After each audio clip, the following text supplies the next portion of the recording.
it downfield. It is caught. John Moran in the clutch. Oh my word. Oh my God. Deep to right field. Way up there and way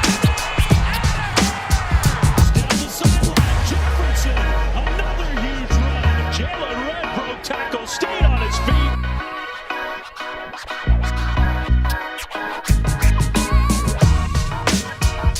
What's happening, everybody? Blake Neiman here with you with another episode of Blake's Take. And Canton, Ohio is the home where players hope to begin their career and end it as well. The Hall of Fame game is always a classic start to the NFL season. Unfortunately, we were deprived of such a game last year, but now it is back with a greater headliner between two historic franchises in the Pittsburgh Steelers versus the Dallas Cowboys. One of the most anticipated players of this year's draft was Najee Harris, who is going to be part of the Pittsburgh Steelers. Many people questioned why the Steelers drafted a running back so high in the draft. Harris was looking to put those questioning to rest in his rookie year, as he kicked it off with 2 carries for 5 and 6 yards, while finishing with 22 total yards in the game on just 7 carries, behind a young offensive line. It was good to get a small glimpse of the beast the Steelers have on their hands.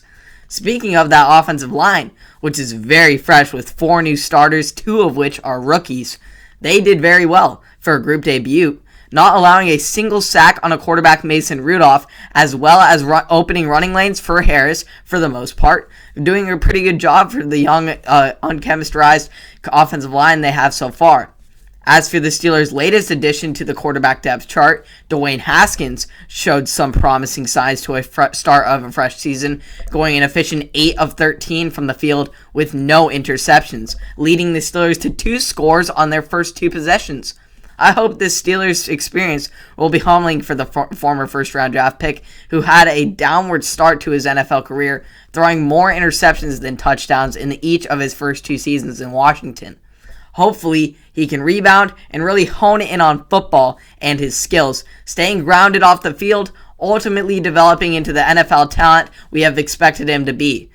I feel like it's a great new beginning for him, and I hope that he gets a chance to show what he's capable of, but hopefully not with Big Ben leading the way this year, but at some point that he can bounce back and really be a great NFL talent, because I have hope that he can get back on his feet. Ultimately, the black and gold won this one in a 16-3 victory over the Cowboys, who may have lost but got some key questions answered. One was the options that they have at the quarterback downward 2 and 3 on their depth chart behind Dak Prescott. While both Garrett Gilbert and Ben DiNucci proved they are both capable for a spot on the depth chart, with Gilbert's 104-yard passing game on 9 completions and DiNucci's 89 yards on 7 completions, along with 34 rushing yards. Now, obviously, we hope that we don't have to see these guys on the field in a starting situation as long as franchise quarterback Dak Prescott remains healthy. These 2 teams are both capable of winning their division should things go according to plan, and each team's respective talents can show out too. They have really the key for both of them of these teams' success mainly lies in their defensive production. Offensively, both of these teams have talent galore, with 2 franchise quarterbacks in Big Ben and Dak Prescott, up-and-coming running backs with Ezekiel Elliott and Najee Harris, and targets all around outside Juju Smith-Schuster, Chase Claypool, CeeDee Lamb, and Amari Cooper. They have lots of talent, but the defense has struggled a little bit in the secondary, especially with the Steelers as well as the Cowboys.